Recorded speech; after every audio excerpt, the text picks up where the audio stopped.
Hey guys, it's Jacqueline here from Nothing But Tech, and in today's video, we're going to be looking at the 42mm Pink Sport Apple Watch. I got this about a week ago, and I've been using it, so I'm going to give you my initial experiences, and there will be a full review posted in a week or so, but I'm also going to be giving you a complete start guide, or the basics to getting started with your Apple Watch, and if you want a more in-depth showing you tips and tricks and every little thing, or any of their coverage, definitely comment it down below. Other coverage that you would like to see, but definitely subscribe to the channel to see up and coming content on the Apple Watch because there will be a lot. I'm not going to hold you guys to it. Let's get started. So right here I have the iPhone 6, and the Apple Watch and the iPhone are in sync. That's how you get your notifications, different apps. That's how you control different settings about your Apple Watch. So having the phone is vital, otherwise it's just another timepiece. So I'm going to show you how to get it on the latest software before you can actually get that Apple Watch app, which lets you enable them to be together. So you go to General. This is all in your settings app. Then you're just going to go to software update. It's going to load, and if you're not up to date, it will say like software update available, but if you are up to date, this is what it should look like, and it should say iOS 8.3, your software is up to date. That's good. Now you're going to exit out of here, swipe down, and look up app, and then Apple Watch should come up. Click on that. That's the app that you will be using most frequently to connect your Apple Watch. So this is what it looks like. So since Apple shows you how to sync it, and it's pretty straightforward once you get it out of the box, I'm not going to be showing you that, but I'm going to show you all the settings after you sync it, and then I'm actually going to be showing you the watch, because there's a different interface in the iPhone, and it has a little bit more of a learning curve. So that's what I'm going to do. So the first thing that you're going to see up here is app layout, and this is what it looks like on your watch. So you can actually adjust this on your watch or on your phone. So I'm going to show you how to adjust it on your phone. So this is how to do it on your phone. I'll also show you eventually how to do it on your Apple Watch once we get to that, but here it is. So it's kind of the same thing that you would do to move applications on your phone, but since the apps look a little bit different, I'm just going to go over it quickly.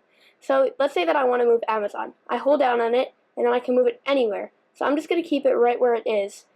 And that's basically it. That's how you do it for every single app. The only app that you can't do it for is the clock. When you try to move the clock, it does not let you, and that's because the digital crown, when you are in the center, it goes right to your clock app. So it doesn't let you for that, but that's the only app that you have limitations on. The next setting is airplane mode. So you can have, this is going to be with a lot of the settings, you can have it mirror your iPhone. Basically, that means if I turn my iPhone on airplane mode, then my watch will also go on airplane mode. This is definitely a good thing, because if you forget to turn your watch on airplane mode, but your iPhone did it, then you'll be fine. So I would like to keep this on, so I'm just going to go like that, and then it's on. The next setting is called Apple Watch. So that just shows you what your Apple Watch is called. So right now I have mine as Jacqueline's Apple Watch 42mm case aluminum. That's basically it. You can change the name and whatever you want to do with that, but that's basically it. Now we have a lot of settings here, so I'm going to quickly go through all of them, and if you want a more in-depth look at each setting, let me know just by liking this video. The next setting down is notifications. Once you open this one up, you'll see all your apps that are allowed to notify you, and you'll see all your apps on your phone. You can have it so it notifies you both on your Apple Watch and on your phone, or just only on your phone. So I actually keep a lot of these off because it's annoying to constantly be tapped on the wrist for applications from like eBay or Fitbit or something like that. So I only turn some of them on, the necessities, but you can turn any of them on by just clicking like that until you see green, and then it's on. You can also turn on for different things like activity, calendar, mail, and these are all Apple Watch native apps, or apps that are pre-installed on the Apple Watch. None of the apps are native yet, but with the new Watch OS 2, they should be native. If you don't know what native is, quickly, it just means that it's loading from the Apple Watch and not from your phone. So right now, apps are kind of slow, and it's because it's loading from your phone. Once they become native, then they'll definitely be faster. But here are the few things. You can edit if you want to turn on alerts or off for that, and that's basically what you just do. You click onto them, you can have it mirror your iPhone, or you can customize it to only show certain things. I do mirror my iPhone on basically everything. It's just easier, and I like it better. So notification privacy is the next setting on here, and it is basically when this is on, notification details will only appear when you tap on the alert. So if you're like just lifting up your wrist like that, you wouldn't want the notification to show up, and you turn that on. Next setting is glances. So basically glances are when you have your device, and then you swipe up. Those are called glances, and they're just quick little snippets from different apps, and we'll see that in a little bit. But that's basically it. So if you click on this, you can click what apps show up on the glances, and you can add different apps. So I can add like Pacemaker, Twitter, any of the apps that are able to be in the glances that I have installed on my Apple Watch will show up there. I just like it like this. It keeps it simple. The next setting is Do Not Disturb. If you don't know what Do Not Disturb is, it's basically when you turn it on, if you swipe up from the bottom of your screen, and you turn it on right here, it's a little moon shape, and then it shows up at the top of your screen. And basically, Do Not Disturb enables you not to get notifications, so it's good when shooting a video like this. You don't want text notifications or email notifications to show up on the screen, or when you're on the plane or you're sleeping or something. So I have this set to mirror my iPhone. So when my iPhone has Do Not Disturb, then so does my watch. It's pretty simple and it works both ways. The next setting we have is General, and General is kind of very similar to your settings on your iPhone, so we're just going to go through these pretty quickly. So you have About, and this shows you your capacity, what it's called. You can change the name by just clicking on it, change the name. You can see how much available storage you have, what the serial number, and things like that are. It's pretty straightforward. Next thing is the software update. So right now there is no available update because it is running watchOS 1.01, and that's basically the latest software right now, but watchOS 2 came out last night or yesterday at WWDC, and I will have coverage on that coming up soon, but this is the latest software available to the public. Next thing is automatic downloads. So do you want it when the apps get an update to automatically download to your watch? I say no because I don't always want updates. I like to decide which apps I want to update and things like that, so I normally say no to that. The next thing is watch orientation, and I love Apple for including this. A lot of Android Wear watches don't actually include this, and it's pretty disappointing for lefties who wear their watch on their right wrist. So you can say which wrist you want to wear it on. So if it's your right wrist, then the digital crown will be in the correct spot for a right wrist person. And you can also say if you want the digital crown on the left side or the right side. I have mine on the right side, so it's right here. It's actually pretty simple just to swipe up and things like that. But you could also put it on the opposite side, which I think would be kind of awkward, but you could do it if you wanted to. Next one is accessibility. So these are basically the same things as the iPhone. So you can do a grayscale, you can do bold text, reduce motion, reduce transparency, on and off labels, which I have here. Basically, on and off labels just show you like O's when they're off and I's when they're on. That's basically it. I don't really like them on the Apple Watch, but I like them on here. And then you just have accessibility shortcuts, which I do not use, but that's basically it for that. The next setting is Apple ID, and that basically just shows you what your Apple ID is, but you can't actually change anything from there. The next setting is handoff. So handoff basically means when you start something on one Apple device and then you forget that Apple device at home, or you want to start on a different Apple device, you can when you enable handoff. So I keep it on. I love this feature so much because there's been many times when I forgot my laptop at home and I can just open it up on my iPad. The next setting enables it so when you lift up your wrist, the Apple Watch will turn on automatically, and it works almost perfectly every time. So I do keep this one on. And then it basically, what do you want to activate when your watch actually turns on? So I turn on watch face, or you can actually resume the activity. So if I just had music open, then when I flip on my wrist, music will open again. That's basically it for that. And then you just have usage, and you can reset it. That's it in those settings that are general. Brightness and text size just lets you adjust the brightness and the text size and also turn on bold text. The next one is sound and haptics. So Apple in this watch has included something called a haptic engine. So this basically enables it so then when someone taps you, it feels like they're actually tapping your wrist, and it actually feels really real, and you won't understand what it feels like until you try it on. So I would advise going to an Apple store, trying on a watch, and just feeling how it feels, because it feels pretty cool. And especially since we've gone numb to vibrations at this point, this is something that will definitely wake you up or let you know that you have a notification. So it's pretty cool. So you can actually adjust how hard it goes against you, so you can have it be like weak or really strong. I advise keeping it strong because that's actually what you feel, otherwise you don't feel it. You can change the alert volume, or you can mute all alerts. So I'm going to keep that on for now, and that basically just shows that no alerts, no alarms, or anything will come onto your Apple Watch when it's charging. So that's pretty good. You can also cover it to mute, so when you receive an alert, you can cover it and that will mute it. And then the prominent haptic is when the Apple Watch is on, it will play something to pre-announce common alerts. Next one is a passcode, and that's pretty straightforward. You can turn on a passcode. Not really good to go into that because that's pretty straightforward. The health app is the same as your iPhone, and you can just add settings in about yourself, and that will help it get a more accurate read on how much calories you should be burning.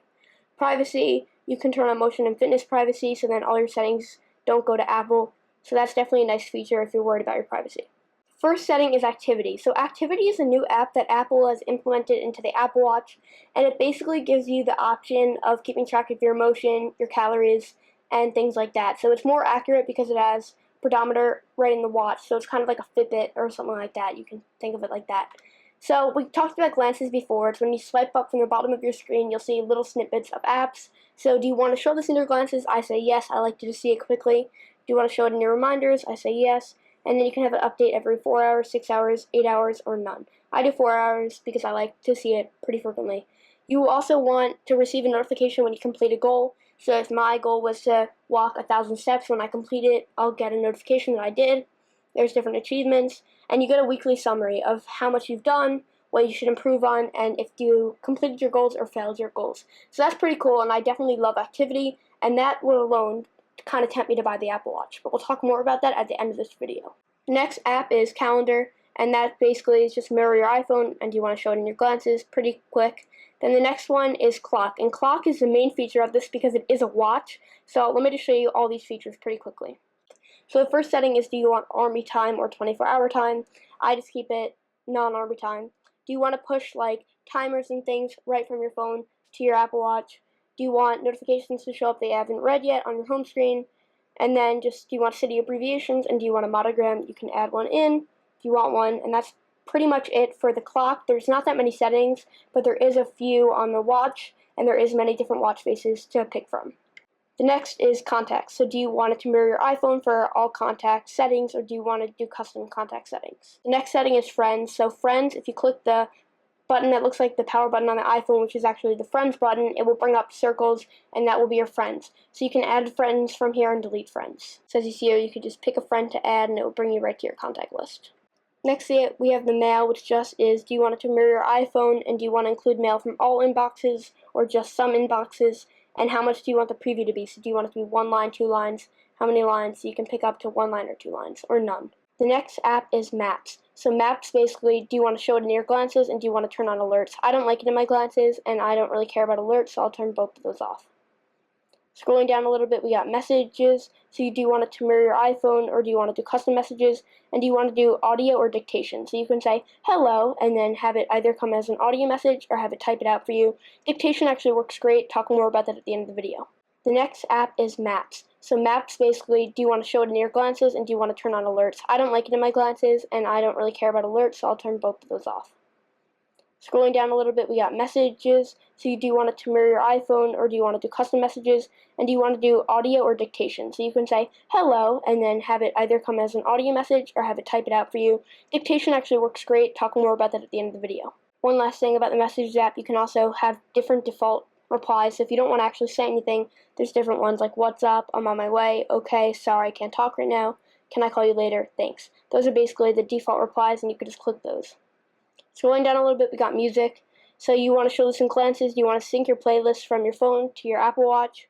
And do you want a playlist limit? There's a 1 GB limit, or do you want a 2 GB limit? Do you want a 100 MB limit, or a 500 MB limit?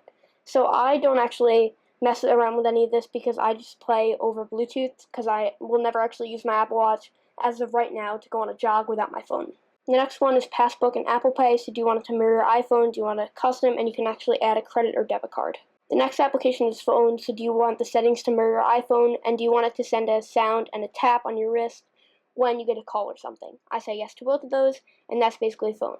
The next application is Photos. So believe it or not, you can actually view photos on your Apple Watch. So if we go over to Photos, you can see, do you want the settings to mirror your iPhone? Which albums do you want to sync? You can pick different albums by just clicking on this.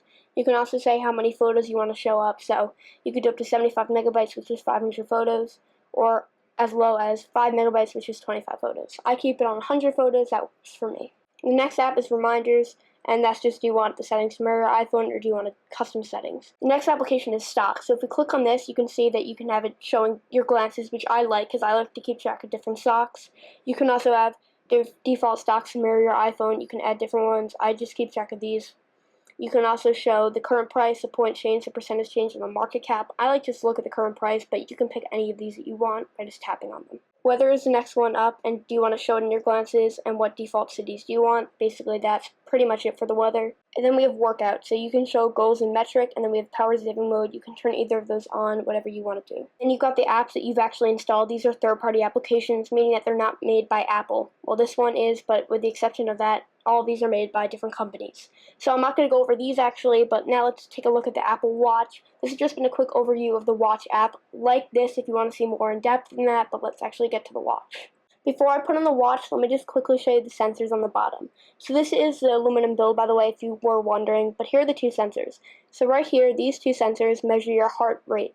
So that's pretty good, and it is pretty accurate. The other two sensors have not been FDA approved yet, meaning that you can't use them, so Apple has not put them in use yet. But when you can put them in use, they will be pretty cool. I know that one of them is supposed to measure your glucose levels, and that's like sugar and things like that. So that's pretty cool, but right now they're not in use, so I'm not going to dwell on them. On the side, we have our digital crown, which helps you navigate through different apps, and it is very fluid, and I barely have to press to make it spin. Over here, what looks like a power starter is actually not, and this is actually the friends button, so when you press this, your friends will actually come up. So let me just show you that quickly. You press it, and then all your friends will come up right here, and then you use the digital crown to go across. I just want to quickly mention that I do have Do Not Disturb on, just so you guys know if you guys are noticing a little moon at the top. But that's basically it. Now let's get into the settings of the watch. So the first way to turn it on is just by flipping up your wrist. The screen will automatically go on if you did turn that on in your settings, and I would advise that you do so, because then you can turn it on one-handed. If not, if you just tap the screen, it will also go on, or if you tap the digital crown, it will also go on. This is assuming that the watch is powered on, otherwise you will have to turn it on by pressing and holding the power or the friends button that also works as a power on button. Now, the ways to turn it off. There are two separate ways for this. The first way is to just cover your screen, and that will turn it off. The second way is to just move down your wrist like so, and that will turn it off also. Whatever way you decide to turn on your watch, they all work. So I like this way the best, and when you turn on your watch, you will see that I have the solar face on. So let's say that I want to change this because I don't want it anymore. I hold down on my screen because there's something called force touch, which basically means however much pressure you put on the watch, different settings will appear. So now you see that I have multiple watch faces that I can choose from. So let's say that I wanted the Mickey Mouse watch face. I can click on that and then I get a Mickey Mouse watch face. Now let's say a few days later I decide I don't want the Mickey Mouse watch face. Press down on it and I hold down and then I can pick a different watch face. Now let's say I like this watch face but I don't like it completely and I want to change the color. Hold down on it using force touch and then I click customize. Now I can change the color of the watch face, so I can make it a little bit of each. I can make it half blue, half green, if I wanted to. And then I can go over again and I can edit what is called the complications. So complications are the little things on a watch, so I can edit what shows up here. So I can make not the date show up, but the moon phases show up, or the sunset and sunrise show up, or the weather show up, or the activity, or the alarms. I can make many different things show up. Instead of the moon phase here, I can put my date up there. I can put my activity up there, same thing. All of them have the same different things that you can put here, and then over here you can turn on a monogram. So that's if you added it before, that would show up there. Once I'm happy with the way my watch looks, I just exit out of the screen by just pressing the digital crown, and then I could just click on my watch face. Pressing down again, I can go over here and go all the way and then click new. And then this is just a normal one, and I can just pick one of the ones from here just to use and make that a new watch face. So when I decide on a watch face, now I want to get to all my applications because I actually want to use this. So I'm going to press the digital crown, and that's going to get me to a totally different home screen that I've never seen before unless I've seen a watch.